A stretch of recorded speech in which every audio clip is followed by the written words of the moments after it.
right. Yeah, you right. Listen good to the light. With Coach Mike, he'll get you right. Yeah, you right. Podcast live from the Brooks and Davis Education and Training Center here in Houston, Texas.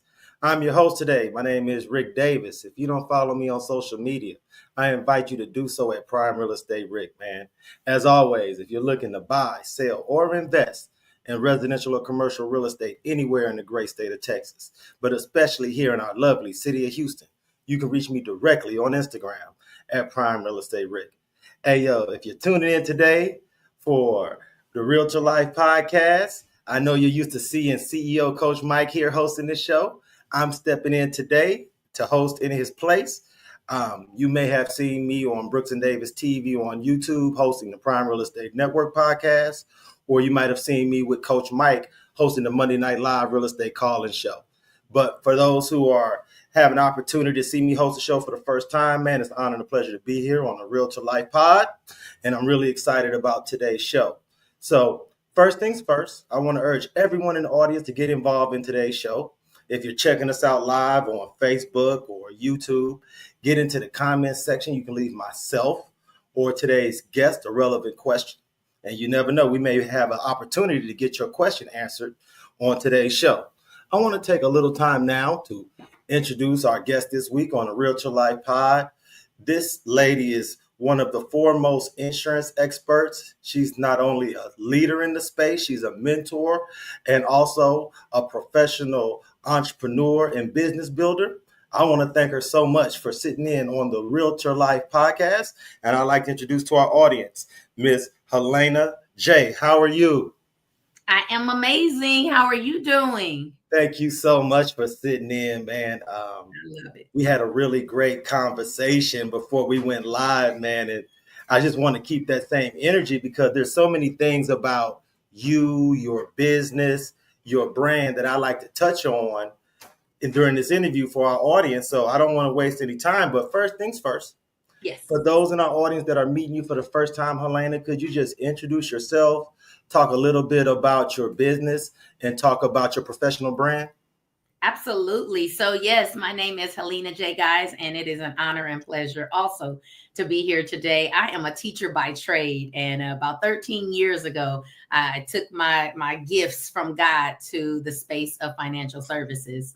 And it's been nothing but life-changing since. My mission is to make sure me and the partners that I work with all throughout the U.S., just helping people to either build, protect, or preserve their wealth, depending on where they are in their financial journey, just making sure we can get that taken care of for people. And yes, life insurance, annuities, proper planning, proper protection, all of that is important. So it is definitely what I love to do. You know, I thank you so much for sharing. That just brings up, for me, a natural first question. Yes. With your background as a educator, teaching people as far as math, numbers, but then transitioning to financial services, what do you think eased your transition the most? Your background as far as working with numbers, or your background as far as being able to teach and lead individuals? Absolutely the latter. One thing I say all the time, I still use a calculator. I encourage use calculators. I have no problem with it. Right. I am very passionate and have always been about educating people. Like I said before, my gift, I truly believe from God, is to, be able to engage, interact, and disseminate information at a level where people can truly understand it. So I was able to do that in the classroom, but transition into working with adults, it's been a different space, but I absolutely love it. So definitely being able to lead people and educate, and, help people slow down long enough. When you talk about financial services and educating the public as far as the value, what type of products are out there and what type of products may best serve them and their family, when you have that initial sit down, that initial consultation, what are some of the questions that you ask clients to get an idea as far as what their goals are? What are some things that you would like for people in the public to think about when they're scheduling a consultation with someone like yourself?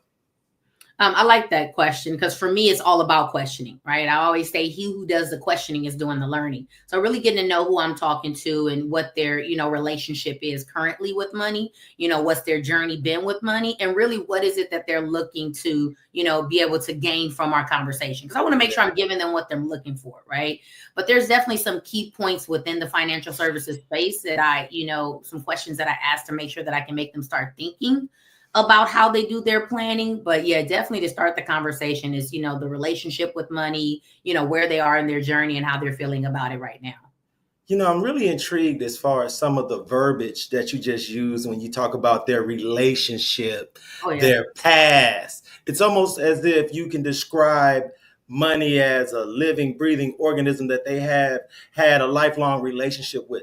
How have you found that being able to illustrate those ideas for your client helps to put them in a mind space where they can take their finances more serious? Because just to have you explain it in that way would lend itself to someone not being as frivolous with their Yes. spending as they may have been before they sat down with you. People really just need to take the time to even think about it, which is why I asked the question, because there's things that have been internalized from however young they were when they first started thinking about money, the goods and the bads. We've heard the stuff money doesn't grow on trees. We've heard the stuff that, rich make or money makes people really bad people, like goods, bads, everything. For me, it was always you could work for whatever you wanted. Like money is limitless. There's an abundance of it. You can go have it, right? So savings is, something big for people. Always save 10%. So whatever their relationship is, it kind of helps us to get to where we are today, because the programming, this isn't anything, I believe, the programming you have around the subject matter is something that we really have to get to before we can start talking about, actionable items that we need to do and what are the goals that we need to have, just really where you are in that space and what do we need to start with as far as paradigm shift or whatnot. So I always try to start there, and it ain't easy. Oh, no, absolutely. And I thank you so much for your transparency, because especially here on the Realtor Life podcast, so much of our audience consists of business owners, entrepreneurs, those that are not just only in the real estate space, but maybe in lending, maybe in inspection and appraisals. And the thing that's so powerful about having someone like yourself on the show is that we can ask questions like, does an investment track or investment goals change when you're an entrepreneur versus someone that may be a W-2 salaried employee? How does sometimes the dynamic of their thought process differ when they sit down with you? Because not only are you a financial services advisor, but you're also a business owner and entrepreneur yourself. So can you just give those realtors, those entrepreneurs in the audience, an idea of how often you work with clients like ourselves and some of the things that you help to enlighten them about? Because, we all have reasons for why we may not necessarily be setting aside some of the things that we need to help achieve our future goals. But what kind of things can you offer people like myself from that standpoint?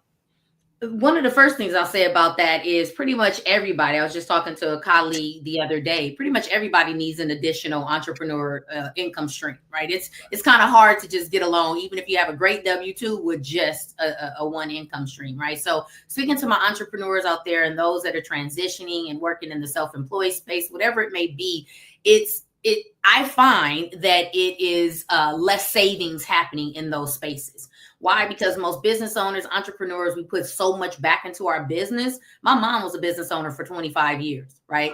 And all self-employed, always put everything back, put everything back, put everything back. So we put our future on the back burner. And so one of the things that I do when I sit down with my clients is a personal financial checkup. We really just have to get a reality check of where we are and really talk about the goals that we're, looking to achieve, whether it's a short term, whether it's a long term, right? I always, when it comes to money, we got to think about short, long, and debt. And some people have their opinions of let's take care of all the debt. Some people say I got to save aggressively. Some people like I got to make sure I have all the what I need in the short term. It's just really a matter of what your goals are. And I try to bring in some expertise as far as things that they should be thinking about, proper ways to diversify, ways to get started. If it's not all that you plan on saving for the future, where can we start? Those are just some of the conversations that we have, but it is slowing an entrepreneur down long enough because we're hustlers to make sure that we get things done. So slow down and just get the time on the books to at least start having the conversation. You know, especially, and I wanted to talk to you a little bit about some of the messaging that we may have seen online in the social media space, because it's amazing how the algorithm can almost turn anyone's cell phone into an echo chamber where you only hear certain messages over and over and over. And as I did some research into not only you, but your brand, one of the things that happened in the past week is that I started miraculously getting a lot more videos about investments, savings, life insurance, that type of thing. And it just took me back to when I was a younger investor and I was new in the entrepreneurial space. And I had someone like you talk about future savings and future Mhm. plans. One of the things that resonated with me when I was a lot younger was how you could use life insurance. Even if you may not necessarily be able to save as much, to your earlier point, Mhm. investing in life insurance and making sure that you're taken care of, your family's taken care of, is something that is really, really affordable, especially when you're educated as far as the different types of products. So could you just talk about how the insurance space is from that standpoint, some of the products that are out there that people should be taking advantage of? Absolutely. So life insurance only has two products, right? The industry itself, and that's life insurance and that's an annuity, right? That's it. That's all. It can be designed a million different ways. There's 700 plus companies, I think, that sell life insurance. So it's just a matter of what your goals are for yourself. But one thing I'll tell everybody, I don't care what your financial portfolio looks like. My belief, and it is why I'm in the industry, my personal belief is the base needs to be protection. Until you have built all the wealth that you plan on building for yourself and for your family, you need to have enough coverage in place in case you pass away prematurely. That's part of it. So if you have mortgages, if you have young children, if you have an income that someone depends on, if you have debt, those things need to be covered in life insurance, and it needs to be your own personal one, not just attached to a job. That's the basis of making sure protection is in place. But what has advanced throughout my time in the industry, I start my 14th year in July, actually. And what's advanced a ton is the access to that death benefit in the event that you get sick. So for Yes. me, the number one reason I believe everyone needs a life insurance policy is because we've all known someone or have personally been stricken from a critical illness. Cancer survived, heart attacks survived, strokes survived. And if you have the right kind of policy, you can get up to $1 million per policy for you if you ever get sick. Not to leave behind, because that's what most people just think. Oh, it's for my relatives. No, I'm single. I ain't got no kids. I got 6 million in coverage. So it's obviously a lot more behind life insurance. But that to me is the basis of all protection. While you're building your wealth, while your investments are doing what they need to do, you don't want to leave your family in the event that you get sick, right? Because health insurance don't cover that mortgage. Health insurance does not pay the kids' tuition. So that kind of protection to me is the most important. And then if you're talking about like the investment side of things, legally, life insurance is not an investment. Okay. It's a way to, if you use the permanent policies, to accumulate cash, get compound interest. And here's the magnificent part, in my opinion. This part is not my opinion. This is fact. The only vehicle in which you can get uninterrupted compound interest is from life insurance. Meaning, when you go to use the cash out of life insurance, maybe you want to purchase some property, which I've had friends do. Maybe you want to pay off a car, which I personally just recently done. You can use the money outside of your life insurance policy, inside of your life insurance policy, and as if it never left the policy, is still accumulating interest. There's no other vehicle that does that. So depending on how you set your future up, depending on how you fund it, that matters. It gives you opportunity to grow money while using that money. All right. So it's really a magnificent thing, which I knew nothing about because we don't teach it. I taught math. We don't teach anything about finances in math, and I taught high school and college. So, just get the information and do what you choose. And this is, and I know you've been so factual, but I wanted to ask, and this is more of an opinion-based question. What is it that you feel like has delayed that message getting out about some of the changes as far as life insurance is concerned, as far as a living benefit? Because since the beginning of time, they've always talked about the death benefit. of course, like I mentioned, doing my research into you and your brand, I learned a lot of these things that you're talking about. But why is it that that information is so slow to be matriculated out to the public? A couple things. It's a big part of the word life insurance, period. I always say is a very polarizing word. I actually don't like to use it because people either love it or they hate it from what they think they know, right? Mm-hmm. And so if they love it, they think they got it together. If they hate it, they're not even willing to listen, right? It's just, it's literally that. And so you have the skepticism behind it, just like you have the skepticism behind other things. But for some reason, based on my experience, life insurance has a lot of skepticism. It does this, it does that. It's been around forever. It's not a new concept. Very wealthy people have used it as a tool inside of their portfolio. Should anything be your only part of your portfolio? No. But it's a matter of marketing it in a way that people are at least willing to slow down and have that conversation. And that's what I've found, to help with my success in the industry is how are we marketing it? What way can we get people to, really pay attention to it? Because it is something, in my opinion, that's necessary for every person, because everyone runs a risk of getting sick, every single human. So why not? No, that's great. I thank you so much for sharing because, there are so many misconceptions. Mm-hmm. I deal with a lot in the real estate space, and I'm sure in the insurance space and the financial investment space, you deal with certain things that for whatever reason, we as professionals just can't even understand why this is still a thing. So I try, especially when I have a chance to interview professionals like yourself, give you guys a chance to dispel some myths, some rumors, and some things that may grind your gears every time you may hear something come across TikTok or an IG reel that sometimes you just like, oh my goodness. But I would be remiss on the Realtor Life podcast if we didn't have an opportunity to switch gears a little bit. Of course. Because there's going to be some members of our audience who actually know you, who have collaborated with you, that may be a professional mentor or professional mentee, who really feel as if they know Miss Helena J.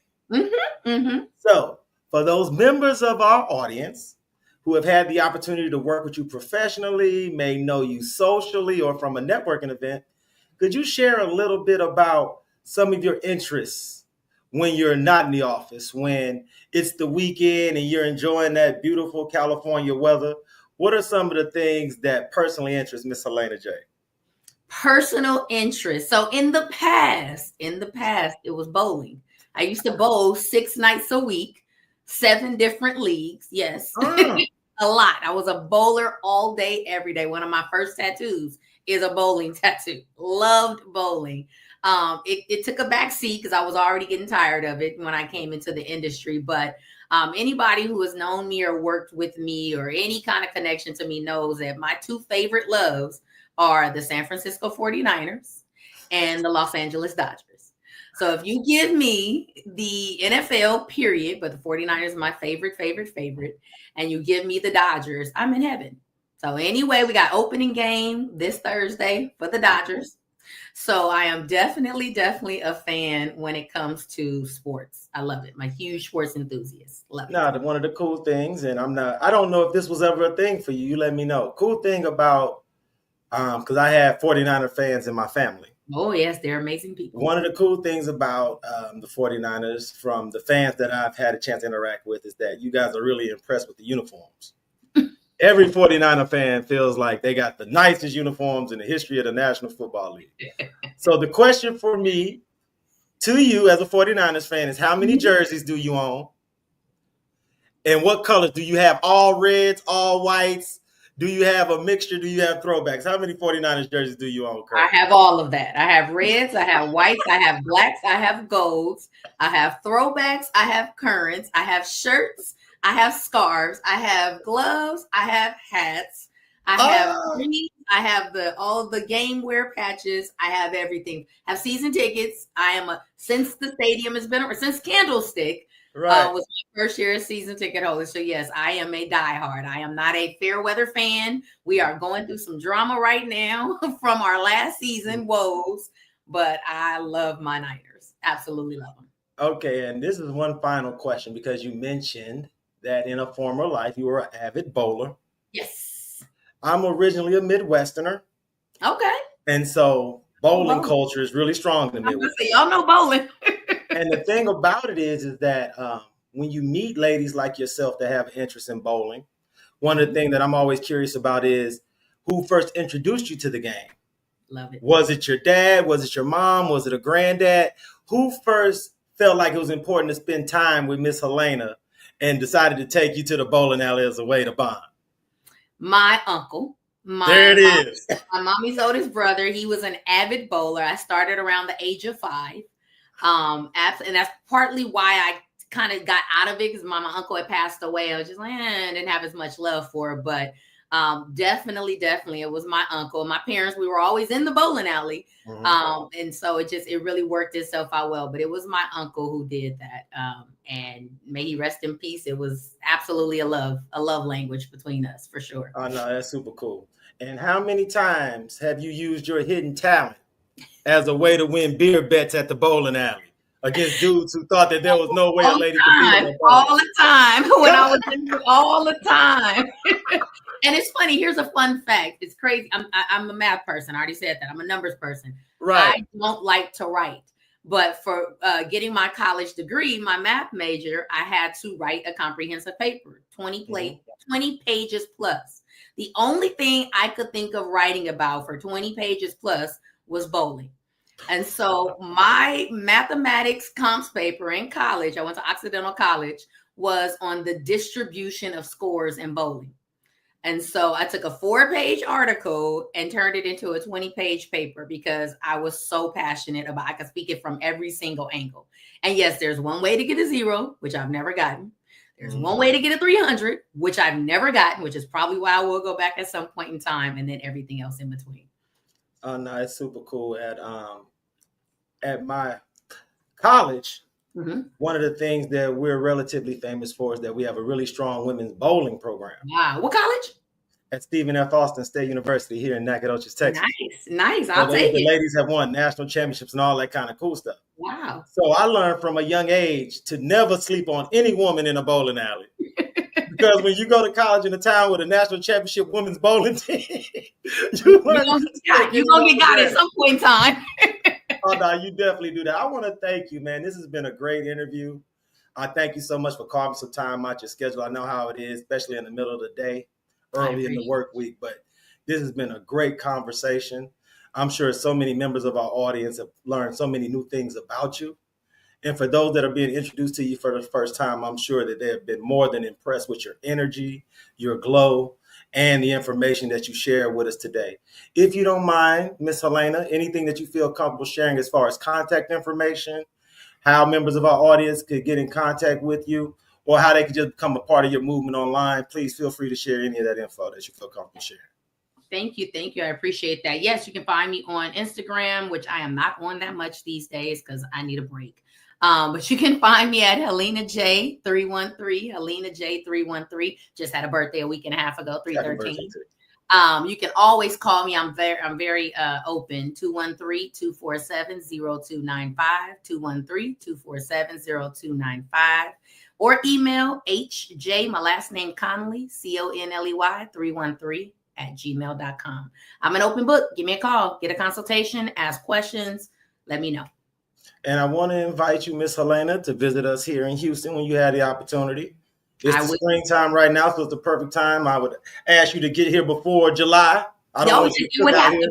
It would have to be. I don't want you to cook I came in August last time I came 2 years ago, and it was beast. It was a scorcher. I understand. So see, now you have that experience. I want to invite you out here between now and June.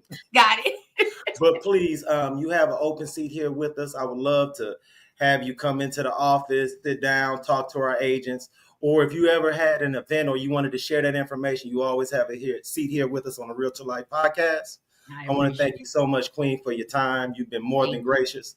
And I look forward to speaking with you again in the future. Absolutely. You'll see me soon. Thank you. Have a great day. Appreciate it a lot. Bye-bye. And there it is, man. Another great interview. I urge everyone in the audience, tap in with Miss Helena J.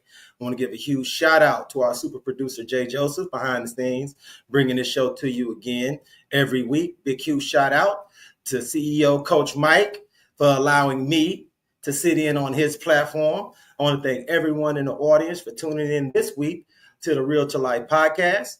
I want to urge everyone to check me out this Thursday at noon Central Time on the Prime Real Estate Network live, along with the Texas Real Estate King, Mr. Larry W. Brooks.